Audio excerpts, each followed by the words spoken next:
Kapulong Pilipinas, magandang gabi. Ngayon ay Enero. Ano ba yan? Nabulol ako agad.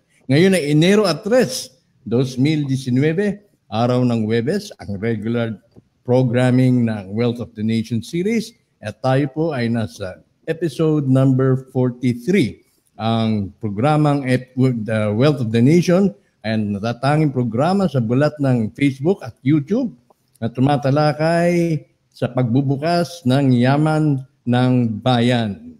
At itong mailap na usapin tungkol sa yaman ng bayan ay sa ngayon ay umaanin ng atensyon at tayo po'y nananalig sa mga darating na araw yung iba pa hong na hindi natin nakikilalang personalidad ay tayo sana ay sila'y mag-come forward na at magbigay ng kanilang mga impormasyon, kanilang mga salaysay na sa tingin nila makakatulong sa pagdiskubre kung paano nga ito mapasa sa atin. Hindi lamang pala tayong mga Pilipino ang excited tungkol dito, maging ang ibang mga bansa nag-aantay rin.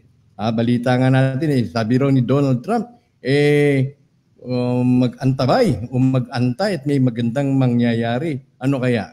Yung kayang sinasabi niyang yun ay pahiwatig, yung kaya ay pahapyaw na siya rin mismo ay nag-aantay sa pagbubukas nito.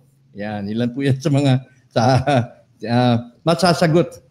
Masasagot lamang mo yan pagdating at pag-usad ng ating sinasagawang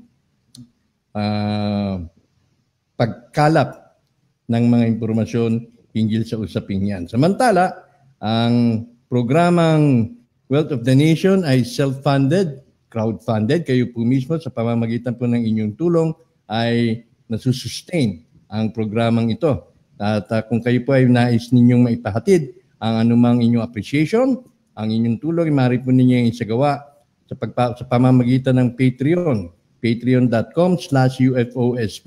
Diyan po ay maaari po kayong makapag-pledge ng monthly pledge from $3 up. At yan po ay wala pong malaki, wala pong maliit na donation. Lahat po yan ay welcome. At kung kayo naman po ay may PayPal, maaari po niya ipadala sa paypal.me/Tony Israel or naka-flash na po sa inyong mga screen ang aking savings account number sa BDO at aking full name, Antonio P. Israel. Yan na rin pang gagamitin ninyo kung kayo magpapadala sa pamamagitan ng mga remittance services, gaya ng Cebuana, Luilier, Palawan, Western Union. Ang telephone number na maaari po ninyong itala sa inyong remittance form at maaari po rin yung tawagan o i-text ako at ako po yung sumasagot sa mga inquiry, sa mga tawag na granting na ako po ay available or gising. Ano po? Samantala, nais ko pong pasalamatan ng mga kaibigan at patuloy tumutulong sa programang ito. Nandiyan siyempre si Rose ng Jordan, si Edwin ng Lucena na kasalukuyang nasa Dubai, si Alfred T. ng Saudi at Dingley Iloilo, si Roland R. ng Illinois, si Nick K. Brother ng New York, si Celia C. ng Ireland, kasalukuyan nagbabakasyon sa Pilipinas, si Cecil T. ng Tokyo, parating din ng Pilipinas, si Marlene J. S. ng Saitama, si Iya C. ng Taiwan, si Raul S. sa Pilipinas, nagbabakasyon, Danilo S.S. ganun din, nagbabakasyon din. Pareho po silang nasa Qatar, nagtatrabaho sa Qatar pero nandito sila sa Pilipinas ngayon. Si Ferdi S., si Betty V. at Chari N. ng Hong Kong, si Marilyn A. ng Santiago City, Eduardo E. ng Rizal. Kamusta po kay spokesperson Pedro Quinte ng Samahang H-World. Si Jeline G. ng Surigao, si Naima G. ng Abu Dhabi, Saldi De Leon ng UFOSP, at si Ace Sherwin P. Ating bagong kaibigan, bagong donor ng Scarborough, Canada at ng Uton, Iloilo. At syempre, greetings po. Pakamusta kay Ate Flora ng New York. Ayan, tumawag po kanina sa akin si Ate Flora via long distance at pinahatid po niya yung kanyang appreciation. Natutuwa daw po siya dito sa ating programa dahil marami po siyang mga natututunan. Salamat po Ate Flora. At pakiusap din po sa mga hindi pa po nagsusubscribe, pakisubscribe po sa youtube.com/Tony Israel. At sa ganun ay makatanggap po kayo ng mga updates. Pagka nag-subscribe po kayo, pindot na rin yung bell notification at sa ganun, kapag may bagong upload, kung nag-live man ang inyong lingkod, ay maaari po ninyo yang ma-catch up. Maaari po kayong may alert kapag tayo ay magla-live naman doon sa YouTube. Sinisikap ko po na mapadami ang viewers natin sa YouTube. Ano po? At siyempre, hindi naman natin pwedeng iwan itong Facebook dahil dito tayo nagsimula, dito tayo nakakasama-sama at dapat lamang yan ay manatili dito sa ating regular programming sa Wealth of the Nation series. Of course, marami pong humihingi ng update. No? Sa ngayon, magsisimula pa lamang ho. Magsisimula pa lang yung paggiling muli ng ating pong sinisikap na makalap. So, let's hope by next week, by the coming weeks, ay magkaroon na po tayo ng mas konkretong impormasyon, mga bagong revelation na maaari nating mai-share sa inyo. At ang tawayanan lang man po ninyo yan. Yan po ang ating tututukan na yung mga bagong pangalan, mga bagong personality. Yung ating mga na-interview noon ay maraming salamat po sa inyo dahil kung hindi dahil sa inyo, ay hindi ko kami makakarating sa level na amin pong na-achieve by this time around. Although, masasabi ko sa personal note, ay kulang pa ang aking nalalaman. Gayunman, significant na rin po kung kayong mga nakasubaybay doon po sa kung hahambing ho natin na hindi walang WOTN ay masasabi natin na napaka-significant na rin po yung level of understanding na na-achieve natin hinggil sa usaping ito. Although, palalim ng palalim ang ating investigasyon. Palalim ng palalim ang mga information na ino-offer po sa atin. Of course, hindi po tayo nakakapagsimula hanggang hindi po natin nababati ang ating mga early viewers. Siyempre, nandiyan si Faye Faldas.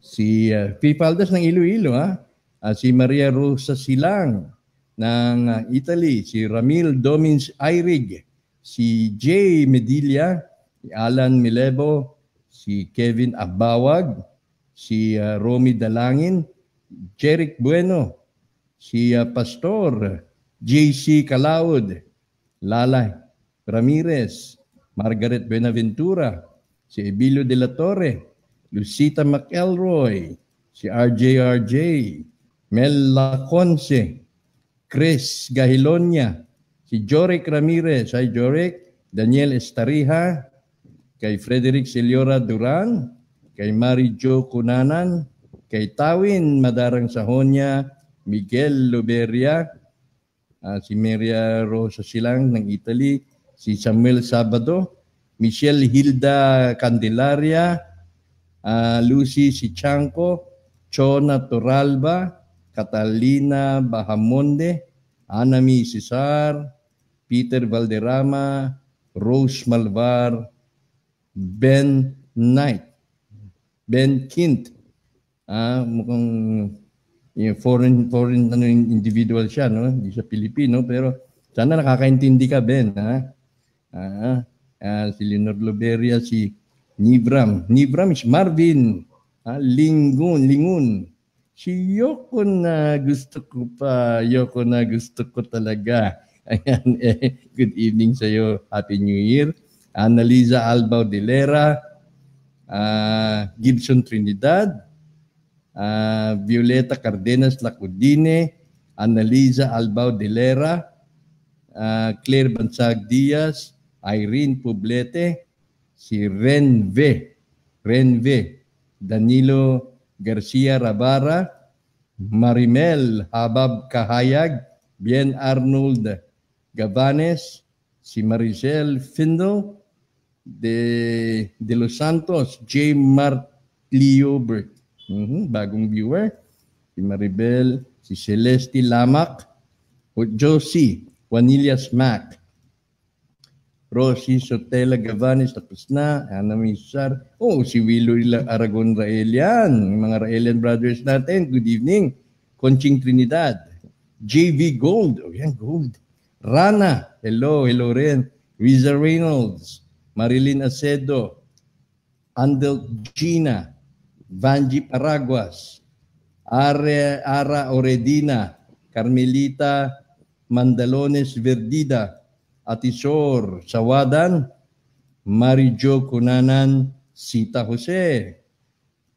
First episode for 2019. Congratulations. Naima Ginsifabe. Hi, Naima. Yes, thank you. Nancy Sota.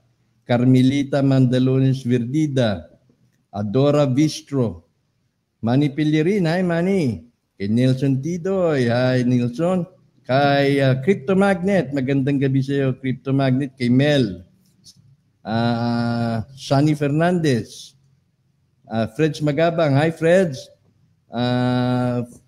Geraldo Gonzaga. Evangeline Bahadig Gindap. Ariel May Hadulos. Lorna Franklin. Ben Knight. I was invited from my GF to this group. Hi, welcome, Ben. I'm glad to see you around.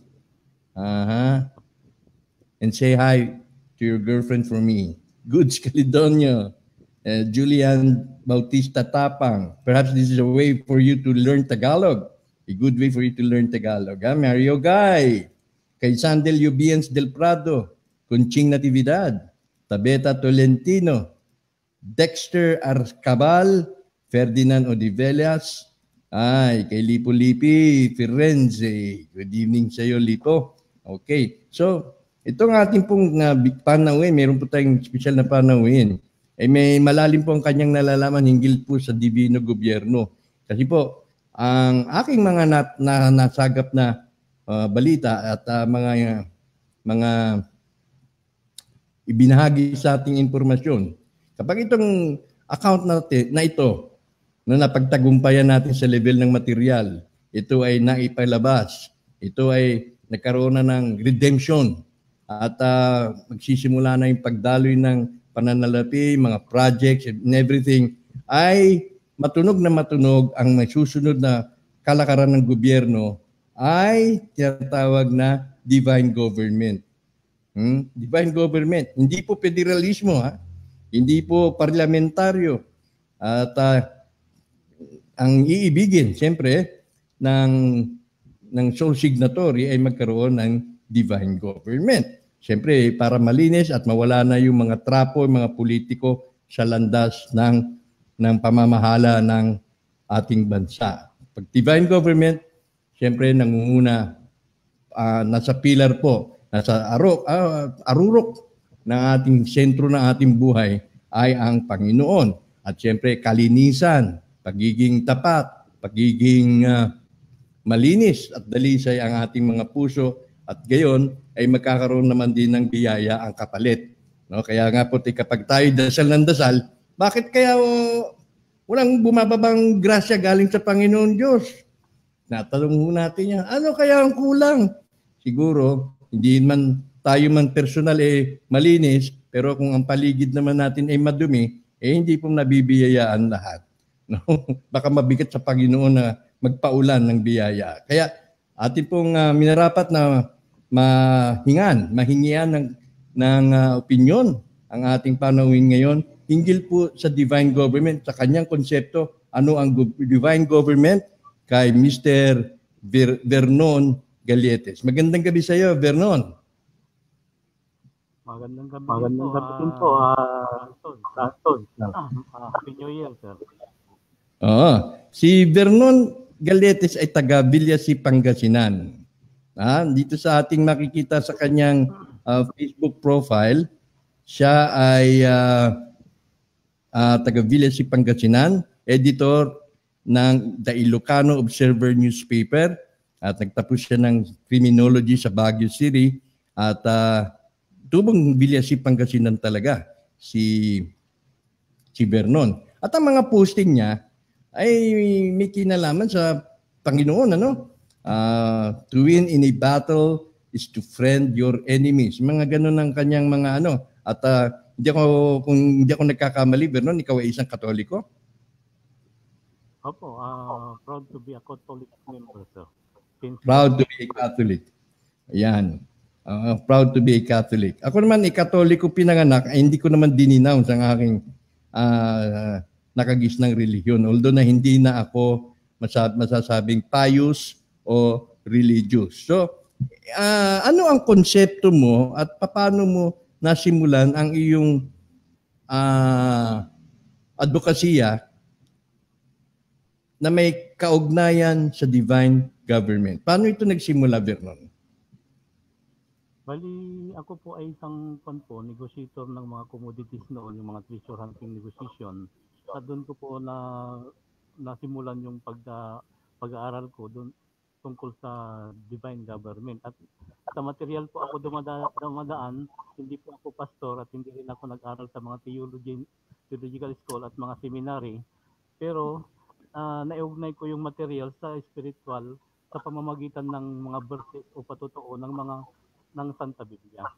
Kaya yung divine government po ay yun ang mabuting balita na dinadala sa Santa Biblia po. So, paano mo nasabing divine government nga ang kasagutan? Nasabi mo na ikaw ay once involved ka dun sa mga treasure hunting activities? Opo, mga negotiator po ako ng treasure hunting negotiation. Paano yun? Paano mo yung sinasagawa? Interesado ko. Noong mga panahon na yun, mahina daw yung boses mo, pakilakasan na yung boses mo. Nagsimula po ako sa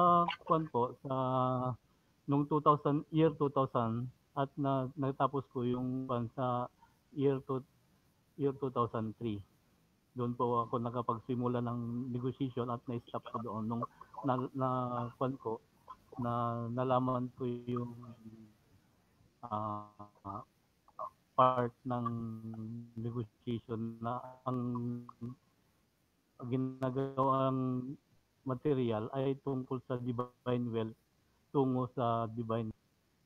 Kasi ang divine wealth po kasi yun ang pangako ng Diyos Ama sa atin na buhay na walang hanggan, walang uhaw, dalamhati, pag-iyak. Sabihin, hanggan yun ni Dr. Jose Rizal, ayos niya noong 1896. At pinakita naman ng physical backup ni dating Presidente Ferdinand Marcos sa pamamagitan ng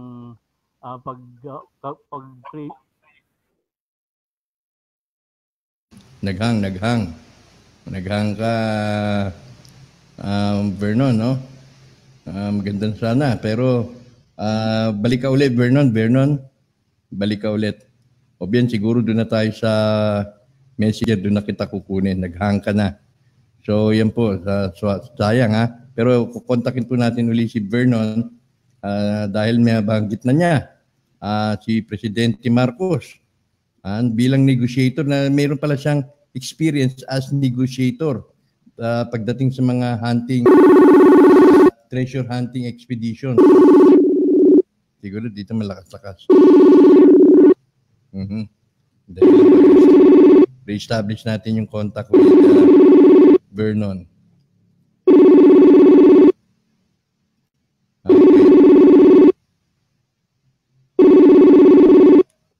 Vernon? Hello, sir. Hello. Pakilakasan lang yung boses mo, Vernon. Dali, papatay ko lang ito. Okay na, nakapasok ka na ulit. Pakilakasan lang yung boses mo. Okay. So, naging negotiator ka ng treasure hunting sa mga ganon. Paano yung ibig sabihin negotiator? Nakikipag-negotiate ka dun sa may mga lupa? Yung mga potential o yung mga feasible areas na merong ginto, mga na-survey na area? Opo, bali may mga nahukay na mga ginto na sinasabi nila, mga gold bars at may mga buyer. Ako po yung mediator o negotiator sa kanila. Na kung may hinukay, may buyer na kukuha doon sa mga commodities. Mga pandin po. Ano ba tong taon? Mga boxes. Nakapag ano ka na ba? Meron ba dyan sa mga naging transaction mo noon nag-prosper o nag-materialize? Na-realize? Bali, Meron pong mga nakikitang mga commodities at mga buyer din at mga kwan, pero sa procedure po hindi nagtutugma. What do you Kaya mean? wala pong nangyari. Halimbawa, ako merong... Kumbaga, Sige, go ahead, go ahead. hello po. Kumbaga mayroon kayong commodities, tapos full bars, ganyan, tapos maghanap po ako ng buyer para pagtugmain ang isang buyer at may holder. Pero pagdating ng na transaction, nawawala po dahil sa procedure po. Okay, pakilakasan lang boses mo, Vernon, kasi na hindi nila... Okay. Okay na po. Laksan mo lang yung boses mo siguro. Ayan, yan. So, ibig ko sabihin, procedural ang nagiging constraint. Opo. In what sense? Alam mo, meron akong 5 bara na tig 22 kilos ang isa, halimbawa, no? Tapos sabihin ko sa iyo, Vernon, pakitransact nga ito. At bakit nawawala? Bakit hindi natutuloy? Anong particular area doon sa proseso na yan na sa tingin mo nagiging balakid? Yung kumbaga yung sa inyo, gusto nyo doon sa area nyo ang magbabayad. Yung buyer naman, ayaw niyang pumunta sa sale site. Tugma po, ay hindi po magiging procedure magtutugma po. Okay. Ito ba'y dahilan na walang tiwala sa isa't isa? Hindi naman po. Bali, hindi po, yung procedure po talaga ang ayaw nilang pan. Kasi ganoon din pong seller, ayaw din ipunta yung item nila sa seller, sa buyer site, buyer building, parang gano'n. Oo, kasi meron akong nakikilala, no, na may gustong kumuha ng ginto sa kanya, no? Kaya lang, ang mangyayari, dadalhin mo yung 2 bars, 2 bar lang yon. Dadalhin mo dun sa Maynila at tutunawin dun sa Hong Kong, parang gano'n. Tutunawin at magbabayaran dun sa Hong Kong kasi nandun yung pera. May hawak ng ginto, ayaw rin pumayag ng gano'n. Kaya nga po, yun po ang balakid na procedure. Kasi ito yung mga, kumbaga... Ano po? Tuloy mo. Yung po nila, parang ma-hold up po sila. Ganon din ang buyer. Kung pupunta sila sa area ng holder, ma-hold up din sila. Kung yung seller naman, ipupunta nila yung item nila sa Manila o sa buyer building, baka maagawan din sila ng mga commodities. At may mga nangyayari talagang gano'n. Mga hold up o yung ambush. Balita ko na yung napabalita, di ba, na inambush na mga nagko-convoy dyan sa Quezon. Na-involve yung isang pulis na opisyal na pinasara niya yung kalye tapos na-trap yung mga nagko-convoy. Naratrat yung mga yun. Balita ko dahil pala sa ginto rin yun. Nagbaba ng ginto. Nung unang baba nila successful. At nakapamili na sila ng mga mahabang arma, nakabili sila meron na silang security at nakabili na sila ng mga magagarang sasakyan. Nung pangalawang at mas malaking pagbaba na ng ginto, doon na sila inambush. Ang umambush mismo yung mga pulis. Siguro alam mo yan bilang isa kang journalist at So, dito sa mga ganitong usapin, ito hindi ganun pala kadali. Opo. Kasi doon nga po kapag pag-aaral ko kaya nakagawa po ako ng booklet ng Universal Love and Peace na ang title ay Ang Paghahari ng Diyos o Divine Government. Ito po yung booklet ko na pinagkakalat ko po para magkaroon po ng idea ang mga tao at mga nagko-commodities na maiwasan na po yung laro. Kasi ang divine wealth ay intended talaga para sa divine government. So tama pala kung tama pala kumbaga yung policy o yung alituntunin na no lifting. Ay, opo. Bakit? Kasi doon po, parang pag nag-fund na po yung divine government, ang mga holder o keepers, sila po ang magiging administrator po doon. Sa tiwala sa kanila, yung commodity na binabantayan nila, at sila rin ang babantay at magiging administrator pagdating ng araw. At mayroon din silang mga yung mga percentage po dyan na nakalagay po sa LOI. Dito of instruction. Okay.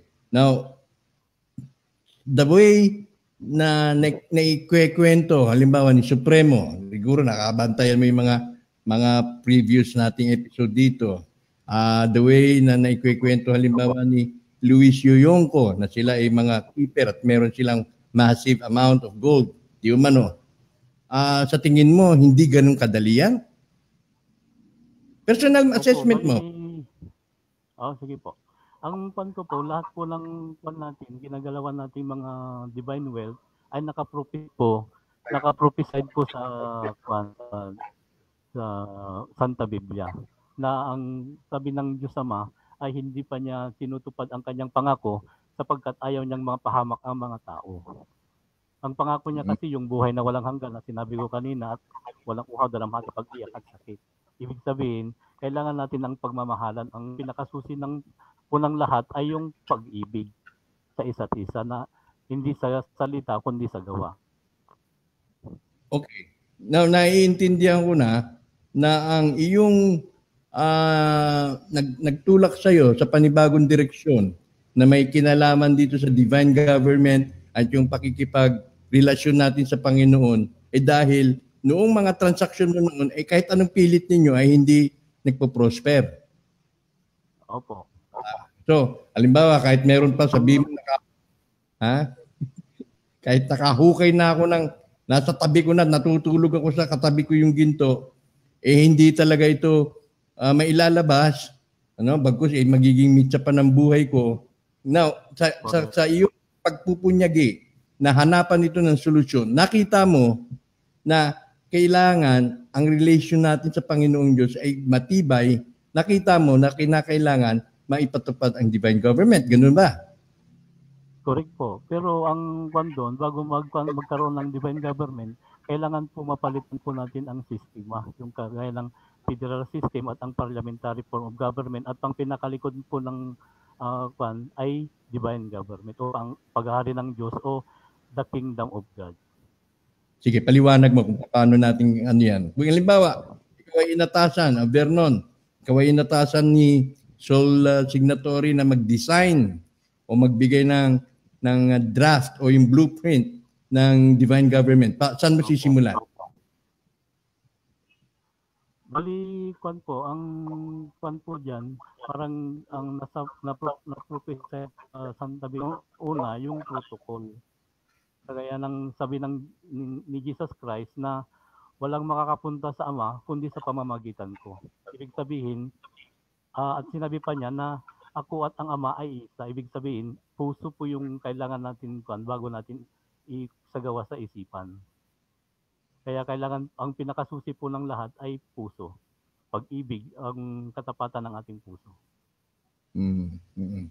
Totoo. Ganun nga rin yata nakikita natin, no? Kasi yung iba wala pa man, nakakakitaan na ng pagiging tuso. Tuso. Hindi naging tuso. Opo, naging tuso na po, hindi na puso. Hindi puso, tuso.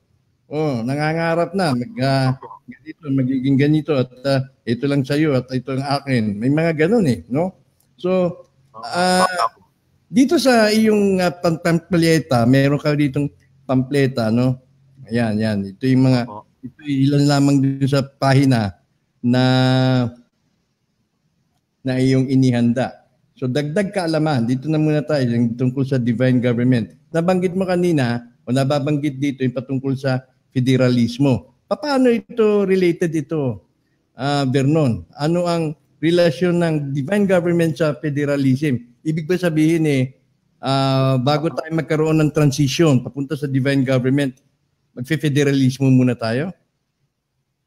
Correct po. Kasi parang katawan po ng tao, sir, ang katawan ng tao ay may puso. Ang pulima, kaya ito yung tinatawag kasi puso papatibo para dumaloy ang dugo sa buong katawan at ah, ang yung federal ay may kanya-kanyang function kagaya ng mga kamay, dalawang kamay magkaparehas pero ibang tungkulin ng bawat isa. Ibig sabihin autonomy, independent function. At yung parliamentary na narinig natin sa mga lulo natin at mga lula natin at sa mga matatanda na ang parliamentary ay parang lahat, pati magtataho at mabubuti ay kaya niyang i-connect. May connection sa pinakamataas. Kagaya ng katawan natin na mula talampakan hanggang sa ulo ay may connection. Kaya yun ang parliamentary. At yung naman, divine government, ang divine government, ito yung katawan natin mismo. Na ang naghahari ay ang Diyos kasi ang ang Diyos kasi siya yung Alpha at Omega, yun ang hangin na ginagawa natin. Kaya nabuhay tayo dahil sa hangin at mamamatay tayo dahil yung hangin sa ating katawan. Kaya ang Diyos ay nasa ating katawan. Siya yung Alpha at Omega at ang pinakatimplo niya, yung puso natin. Kaya ang pinakasintro at ang mga pinakasusi ng lahat ay ang puso natin. Paano natin ipakita yung pag-ibig, tunay na pag-ibig? Yung makikita na po natin sa, mababasa natin sa Santa Biblia, yung Galatia 5:26 na huwag kang palalo, palaaway at mainggitin. Yun po ang pinakasikretong triangle na nasa Santa Biblia para ma-implement po natin ang divine government o pag-implement ng katapatan ng ating puso. Mm-hmm. Okay. So, ganito ang ating ang iyong konsepto ng divine government. Kumbaga magta-transition tayo doon sa federalismo siguro para yung mga elemento na hindi natin makakamit kapag dumiretso tayo sa divine government ay maranasan muna natin sa pagiging isang federal state. Pagkakaisa. Opo. At siyempre magiging imbes na united tayo niya, kumbaga makikita natin yung diversity, yung pagkakaiba na tulad nga ng nabanggit. Siyempre, diyan sa Pangasinan, sa Ilocania, dito sa Kabisayaan, ay makikita natin ang pagkakaiba. At sa tingin mo kaya yan nga ang dapat nating suungin imbes na magkaisa agad tayo? Yun po ang solusyon po ng pagkakaisa yung federal. Kasi ang federal system, hindi po gobyerno po yon at hindi rin partido. Ang federal ay sistema po ng gobyerno. Na ibig sabihin, yung nasa aman namin na dasal na daikigan on earth at is in heaven, ibig sabihin ay kung ano ang batas ng langit ay batas ng lupa ay isa rin, ay isa lang. Isa lang po ang batas. Po yung mga nakikitang nila lang. Ang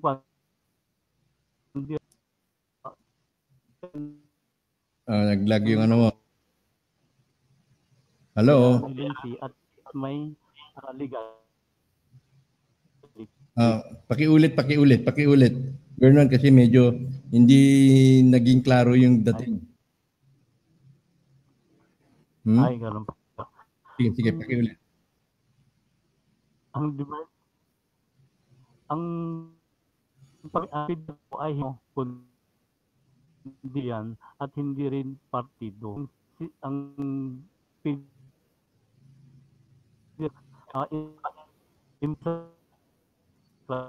monopolya. Okay. Ang tao kay Judas, nag-utos kay Pontius Pilato. Ibig sabihin po nun, monopolya sa Christ. Okay. Sige, medyo hindi naging masyadong malinaw dahil nagkaroon ng kumbaga choppy yung dating mo. Choppy, no? Sa signal na yan. Okay. So, bago tayo ayon sa iyang konsepto, bago tayo mag-divine government, ay tayo muna dadaan sa parlamentaryo. So, di pa rin daw kayo. Sabi ni yung signal mo kanina. Now, meron ka ditong pakikita ko yung dito sa Divine Government na yung inihanda, no? It will not be so-called democracy, socialism, or Nazism, human monarchy, oligarchy, plutocracy. It will be man's government over man. Man has proven his utter incapability of ruling himself. So, ano ibig sabihin nito? Bali, yung po, i-consider po natin yung three aspects of Christ na yung this. Kasi hindi kaya na satisfy niya tao. Ang kailangan ng kapwa niya tao dahil limited po ang tao. At ang inarrange ni Dr. Jose Rizal. At yung po, yung pangalawang crisis, yung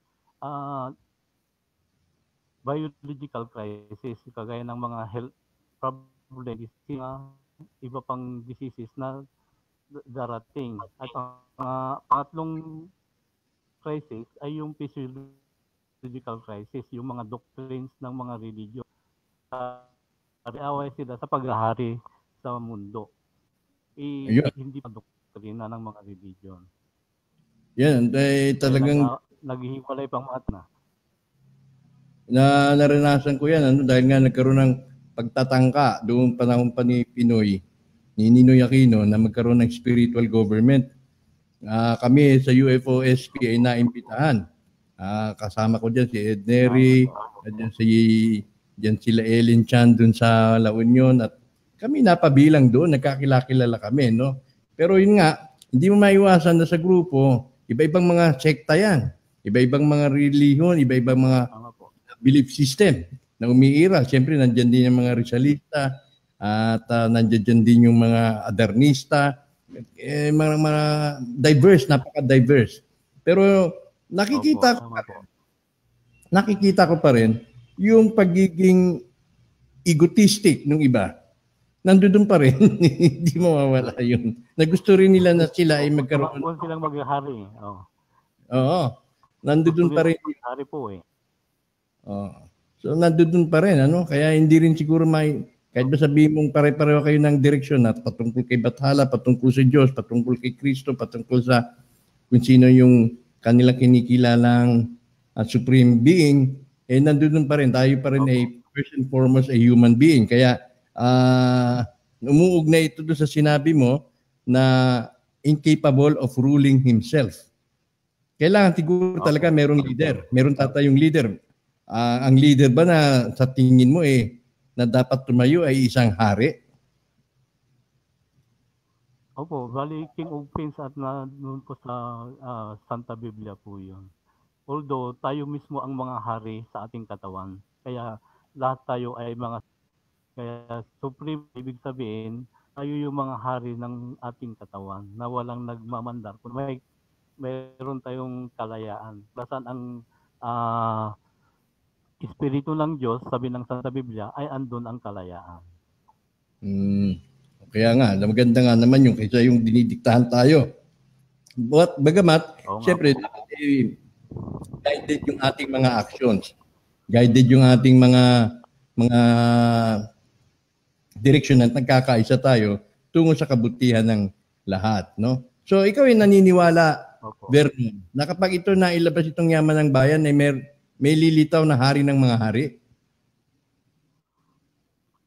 Bali, po yan. Nasa procedure po yung paggawa ng kayamanan. Kaya nga sinasabi ko sa inyo po kanina na ang federal ang wawasak sa monopolya. Ibig sabihin, yung kayamanan ay the Philippine people. And the Philippines, again, sabi niya, kahit na si Apo Marcos ang nag-deposit ng kayamanan na yan, ay hindi niya may withdraw kasi ang nailagay niya doon for the Filipino people at the Philippine will be great. Ibig sabihin, ito po yung pinili ng Diyos Ama na sa Pilipinas kayamanan. Kaya ang financial center of the world o mother of all nations. Kaya Pilipino po yung, kaya tingnan po natin yung kwan ng hinirang na national anthem natin. Sa mismong term na lupang hinirang ay tayo po yung anointed one or chosen one. Anointed by God. Yung lupang hinirang. Lupa kasi ito yung katawan natin o flesh. Okay. So, So, din po yung lupang pangako na sinasabi na hindi isla. Ay, okay po. so ibig sabihin, kapag ito'y lumabas, hindi na mahirap para sa tao ipatanggap na ang sole signatory, Opo. ang dakilang tagapagtubos. Kasi nga, may napapakinggan natin niya yung na lumalabas yung terminong redemption, di ba? Oh, Opo, yung tama baklara po. nga, ang baklara nga, tawag nga, redemptorist.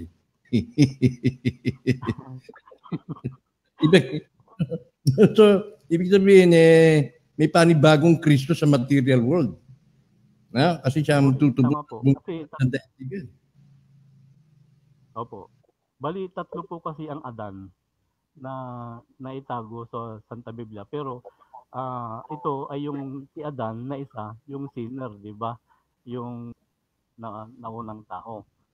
At yung pangalawang Adan, si Jesus Christ, na tinubos niya ang kasalanan ng mga tao, sumbang kasalanan ng mga tao.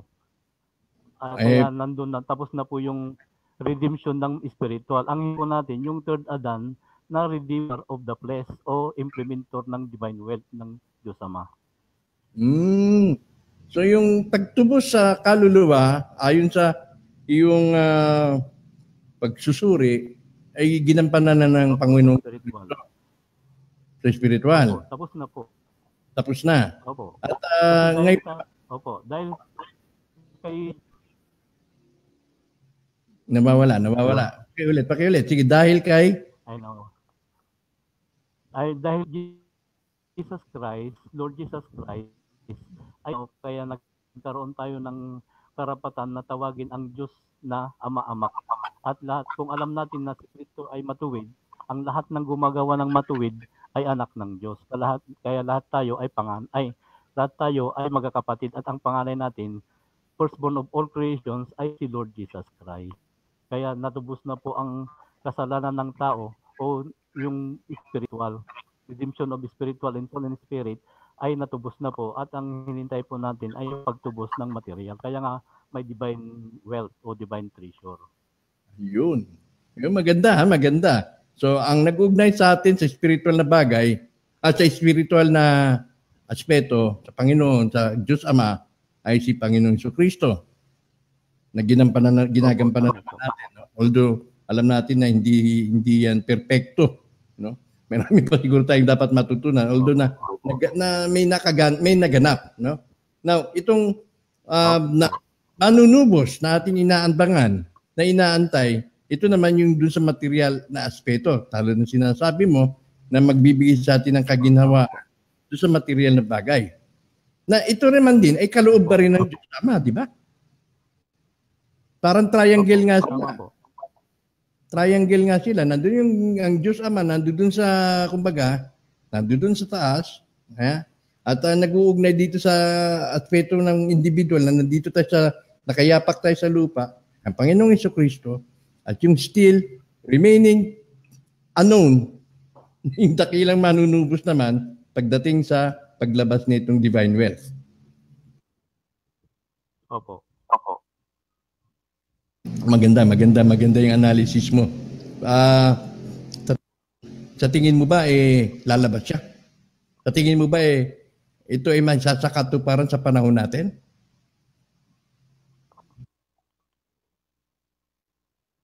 Bernon? Ano po? Sa tingin mo ba may sasakatuparan ito sa panahon natin? Baka naman tumanda na lang ako rito hindi pa natin makakamit yun. Kaya nga po sinasabi ko sa inyo kanina na hindi pa tinutupad ng Diyos Ama ang kanyang pangako. Hindi pa tinutupad ng Diyos Ama ang kanyang pangako sa tao dahil ayaw niyang mapahapon ng ibang tao.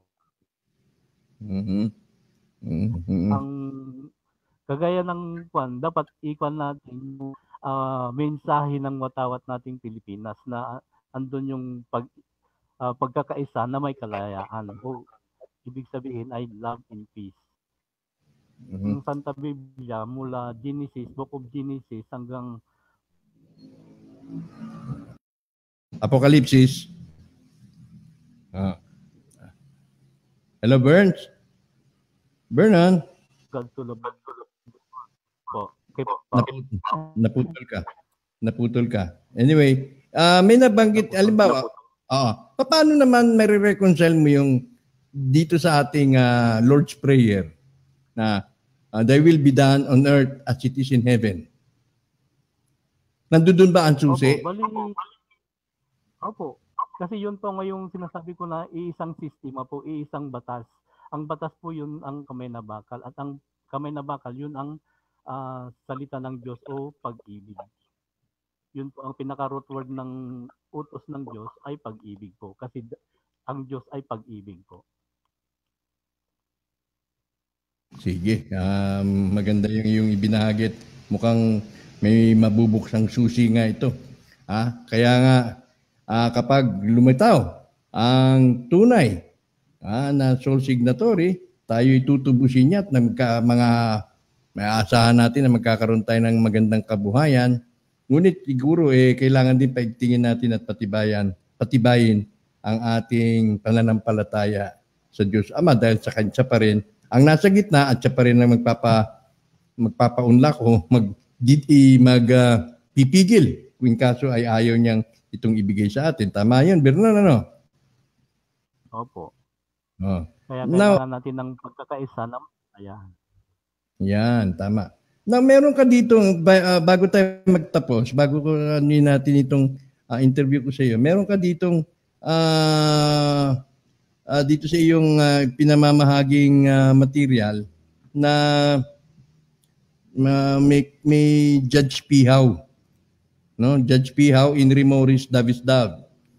Paano naman napasok si Judge Pihaw in Remoris Davisdab dito sa iyong thesis, dito sa iyong panukala? Opo. Nakalagay dito, Judge Pihaw.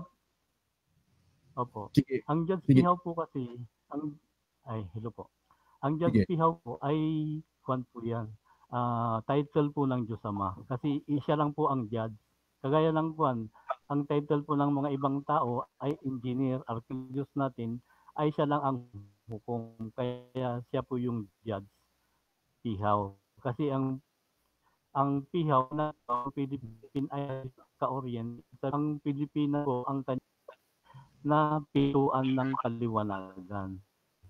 Jurisdiction, Arca-Orient. Arca, ibig sabihin, kung nakikita natin sa globe map, ang Mindanao ay siya yung pinakapinto umaga ng universo, yung haring araw. Okay, nakalagay rito, Judge Pihaw, Ama Buhay, Inri Morris, Inaliwanag, Davisdav, Anak, Misyonaryo. Kasi ito yung Holy Spirit, no? Tama ba ako dyan? Okay, tama po. Okay, Judge.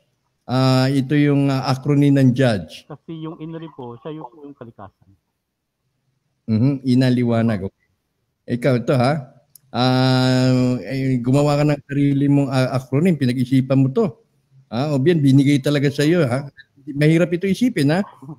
Judge, Justice, Universe, Decree, Government, Earth. Bali, ang ibig sabihin po yan, yung Justice Universe, Decree. Government, ibig sabihin, yung decree ang pinaka-importante yun. Ang decree kasi, yung sinasabi ko sa inyo kanina, na ang decree ay batas at ang batas ay pag-ibig. Ang salita ng Diyos ay pag-ibig at ang Diyos ay pag-ibig. Kaya ang pinaka-importante yan, yung decree. Kaya yung magugoberno sa ating puso. Kasi ito po yung, ang puso po natin, ang pinaka-templo ng Espiritu Santo. Ang nag-represent ng Espiritu Santo sa atin ay yung hininga po natin habang tayo ay nabuhay, nasa atin ang Diyos. Ito bang decree na to ay naibaba na? Kaya naibaba na, pero sa atin po ang implementasyon. Tayo po mismo ang mag-i-implement. Kaya sinabi po ng Panginoon na I was the hidden treasure. I wish to be known, so I created the world. Ibig sabihin, I was the hidden treasure. Siya pa yung ginto o yung alpha omega EU. At yung I wish to be known, ang creature.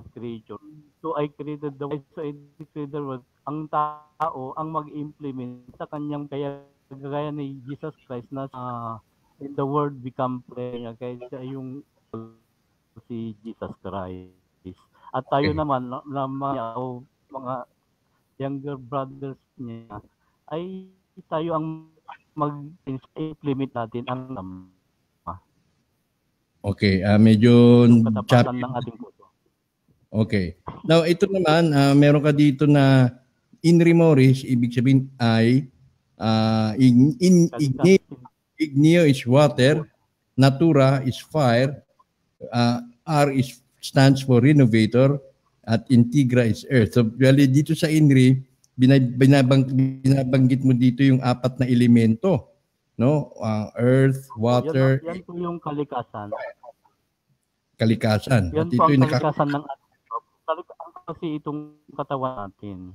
Kasi lahat po ng na elemento ay yung fire, water, earth, and air ay nasa atin po. Ganun po yung elemento ng mundo.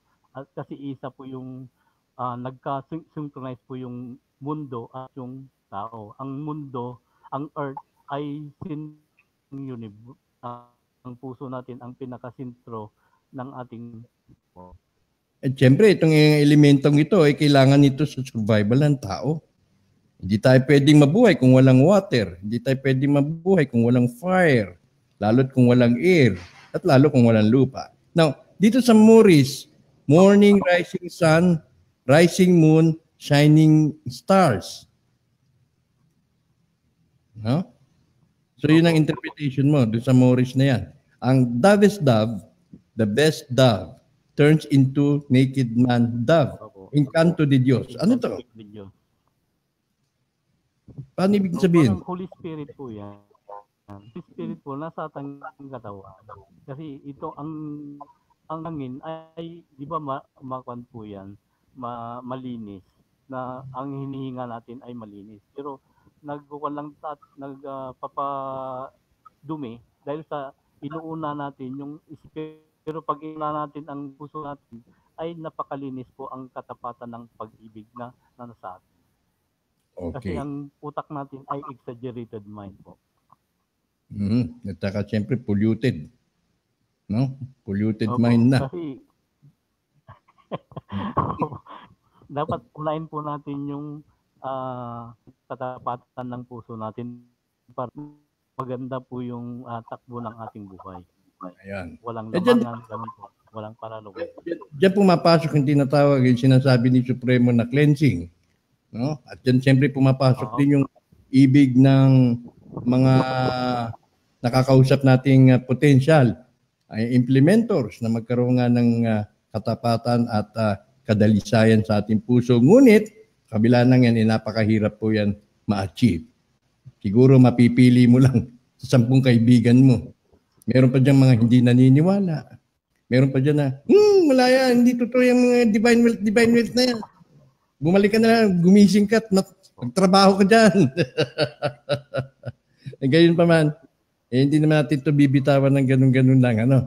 Kasi tulad mo, ipapahayag mo sa amin at naisishare mo yung iyong nalalaman hinggil dito at gaya nga bilang summary ng iyong naging karanasan, kahit pala meron akong ginto, hindi rin ito magpo-prosper dahil nga nandiyan yung greed, no? Yung katakawan, yung pagiging ganid ng mga tao.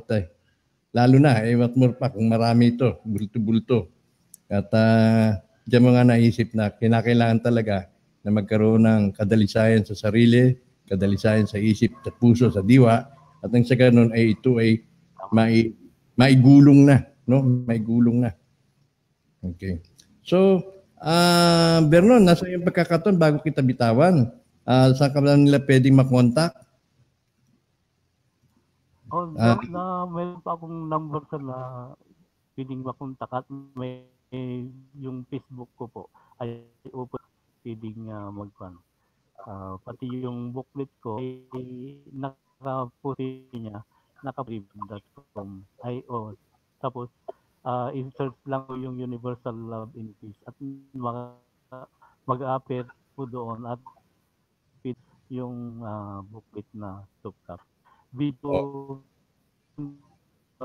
PowerPoint presentation ay mapapanood po sa YouTube channel Vernon Galletes o Ilocano Observer. Okay, sige. With that, Vernon, maraming salamat sa oras na iyong iginugol. Maaari po ninyo ma-access ang work, ang mga pinagpunyagian ni Vernon Bautista Galletes sa YouTube. Hanapin lamang yun. Madali yun. I-search lang ninyo, Vernon Bautista Galletes, at nandoon po yung may mga videos po siya doon. Sigurado hindi choppy na tulad nitong naranasan natin ngayon. At pasyalan din po ninyo ang kanyang Facebook at i-download po ninyo itong kanyang ano ba tawag natin dito? Libreta o ano? Booklet, no? Para sa inyo pong karagdagang informasyon, karagdagang kaalaman hinggil po dito sa atin na pag-usapan. Muli, Vernon, maraming salamat sa iyong panahon. Happy New Year. At sa susunod, sana hindi mo tanggihan ang aming panyaya. Okay. Maraming salamat. Salamat po. Okay, good night. God bless us. Ayan, ang ating naging panawin sa gabing ito. Walang iba kundi si Vernon Bautista Galletes. So, dito natin nakita ang kanyang pagpapalagay. Hindi ito mabubuksan hanggat hindi tayo nagkaroon ng kadalisayan sa ating mga puso. Kaya nandiyan din pumapasok yung sinasabi ng Supremo na magkaroon tayo ng cleansing. Isa pa rin dyan yung pagtanggal ng sumpa sa ginto. Isa rin dyan. Dahil nga dahil dyan sa sumpa ng ginto na yan, nagdudulot din ng pangahib, nagdudulot din yan ng risk. Kasi nga, sabi niya, may ginto nga, may tinatransaksang ginto, bakit hindi natuloy-tuloy?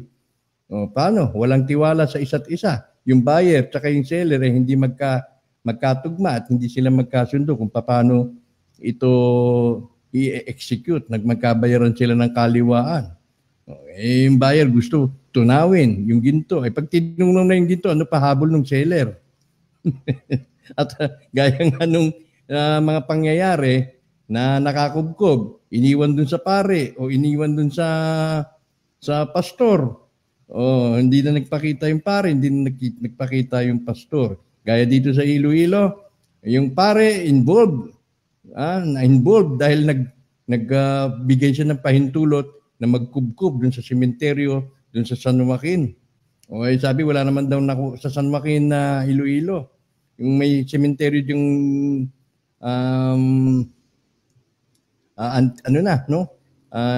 antigo ng pagkakagawa at may mga nakubkob yata doon pero pari ang involved. Binibiro ninyo basta pag gahaman talaga. Wala nang pare-pare, walang pastor-pastor, basta pag ginto lumalabas ang tunay na karakter. Okay. Sabi ni Perry Jose, I was a hidden treasure. I wish to be known, so I created the world. God bless me, lalong naligaw yung mga walang alam sa Biblia. Oo.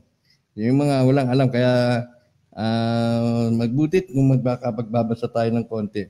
Choppy ang kanyang signal, nalabas na, siguradong mensahe, Vernon, tama, tuloy mo. Sabi niya, nalate ako, good evening Sir Anton, sabi ni Segundo Raimundo, ang pangalang maisasangla mo. Net, pray.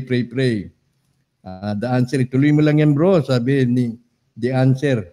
Meron ako na-gets my point, di lang malinaw, pero tuloy mo. Kasi nga yung signal namin hindi talaga malinaw kaya hindi ma-appreciate. Hindi talaga maintindihan. No? Claire the winner, so ibig mo sabihin, unang paglabas pa lang ng Biblia, niloko na tayo na dahil sa sinabi mong tinago ng mga Pariseo at sanggaling ang impormasyon mo. Marami nga yung panahon ni Kristo. Good evening po, watching from KSA. Prayer is the key. Confused na po ang iba. May the Holy Spirit give us wisdom at di po tayo maligaw. Hindi tayo maliligaw. Hindi tayo maliligaw. Yung kanya yun ang kanyang interpretasyon. Kaya nga hindi daw ma-prosper itong divine wealth na to dahil yung divine element, yun ang nawawala. Dinadaan mo sa material, hindi pwedeng consider mo lang ito purely as a material, purely as gold. You look at it as according dun sa face value ng gold. Hindi po pwedeng ganoon. Kaya kailangan, nandun din yung aspect ng pagiging malakas ang iyong pundasyon pagdating sa pananampalataya. Kasi divine wealth nga naman. It is not good when you sell gold in black market and the end buyer is also the seller. Then he will hide it again in the bunker. That is called stealing from divine. Totoo yan. Kaya Willie, no? Totoo yan. Kaya nga meron nga mga ugong-ugong, mga bulong-bulungan na yung sa World Trade Center, binawi daw yung ginto na nando doon, na galing dito sa Pilipinas. Ayaw ibigay ni George Bush. Di sabi nung mga spiritual forces, pag hindi mo binalik yan, pababagsakin namin yung World Trade Center. Sabing gano'n. Hindi sabi nyo, pabagsakin nyo kung gusto nyo. Yun nga nangyari, naganap. Bumagsak. At nabawi naman yung ginto. At nabawi rin yung dokumento na nando doong nilagak ni dating Pangulong Ferdinand Marcos. Siguro, dahil doon na lumabas at doon na nabasa yung last will at testament ni Pangulong Marcos. Baka. So, kanya-kanyang opinion talaga, kanya-kanya. Kaya di nila makuha kasi di sila karapat-dapat. May mga mithiin silang di maganda. Ayun. Kung may loose gold kayo, ipagawa nyo na lang ng pera yan. Pwede rin, no? Tunaw, parang keso. Meron nga raw akong alam may isang manggagamot, meron isang bara ng ginto. Yung anak, walang trabaho. Araw-araw, alas, pag nangailangan ng pera, anong kailangan mo? Tayo penging, tatabasan niya ng konti. Dalhin mo na sa Cebuana. Okay, clear the winner. Ayan. Sabi ni Lita, Judge Pihaw, nasa last in testament ni Presidente Marcos, siya ang nagdeposito kasama si Presidente Marcos ng mga ginto sa buong mundo. At si Judge Pihaw, Father Jose Antonio Diaz, Dr. Jose Rizal ay isang tao. Huwag nyo nang iligaw ang katotohanan. Bakit kasi pinapangunahan, di na lang mag-antay doon ay tinakda. Nahuli ni AQ Kaanton sa live program mo. Ano yun? May biggest issue with people, sabi ni Ed. Quoting the Bible is the tendency to cherry pick or use quotes selectively to support their position. Sabi ni Princess Elizabeth, Elizabeth, the truth is the buyer is the owner and the owner is the seller and the seller is the buyer. At Kevin Abawag, hintayin na lang kasi natin, darating din naman. At sa atin yan, kung para talaga sa sambayan ng Pilipino yan. Oo. Pero yan naman ang ginagawa natin, Kevin, kaya natin ito binabalangkas para masungkit na natin at maunawaan natin kung bakit nagkakaroon ng delay. Repentance, fasting, and prayer, that is cleansing. Good evening po sa lahat. People who found gold should understand the law on finding hidden treasures and heritage assets. Okay. So, tama yan, Ed, no? Kasi nga, pagka hindi naintindihan, nauuwi sa smuggling, nauuwi sa onsehan, nauuwi kadalasan yan sa ratratang.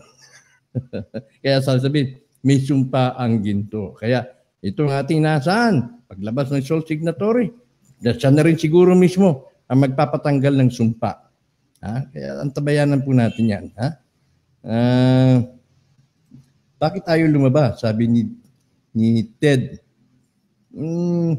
Confidential. Security risk. Security protocol. Mag-pray na lang po tayo, tumingin ng tawad. Good evening sa lahat. At kay Eli Felix Akong, good evening. Sir Anton, kailangan po ng pagkakaisa at pagmamahalan at pagkakaroon ng wastong pag-uugali. Ito ang gusto ng ating Ama.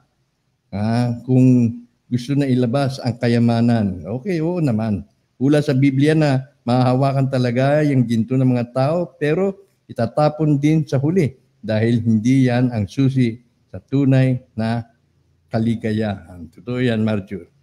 Totoo yan. Alam mo yung kaligayahan, addicting yan. Scalar yan. May level. Oo. Kaya yung mga anak ko, hindi ko sinanay dun sa mga mararanging bagay. Kasi alam ko, scalar yan. Sinanay mo yan sa, halimbawa, yung mga tigwa 1,000 na bili na damit, 1,000 na sapatos. Sa susunod na, hangad niyan 2,000 na. Sa susunod, 4,000 na ang gusto. Hanggang sa palaki ng palaki, hindi pa rin niya makikita yung happiness. Kaya yung sinasabi ni Kim Chiu dun sa kanyang yung advertisement na happiness, tapos hinahabol niya yung pagpasok dun sa butik na magsasara na, hindi happiness yung Kim Chiu. Wala dun yung happiness. Niloloko na yung sarili mo. Dahil kung gumastos ka sa shopping mo 50, sa susunod na pagbalik mo, 100 na gagastusin mo at hindi ka pa rin magiging happy kahit gumastos ka pa ng 200,000. Sabotage ng friend ko ang paghahanap ng ginto at malinis na puso. Bueno, so yan lamang po muna. At next week, meron po akong lalakaring personal, family matter ho kaya at ako kami ni Eddie sa Sabado hindi po kami makakapag-broadcast. Gayun pa man, kapag meron po tayong kailangan pong mangusap, ay makikita po ninyo at ako po magbibigay ng mga updates kung meron mang makarating sa YouTube or sa Facebook. Ano po? So wala po muna kaming broadcast ni Ed sa darating na Sabado. So, yan lamang po muna ang ating nakayanan sa gabing ito. At maraming salamat sa ngalan po ni Vernon Bautista Galietes, sa ngalan po ng bumubuo ng ating Samahang Wealth of the Nation series. At na sa mga audience po natin, sa viewers po natin, 130 nagbigay ng kanilang reaction na 139 reaction at 221 comments. Ito po muli si Anton Israel. Nag-iiwan po sa lahat ng isang magandang gabi. Hanggang sa muli.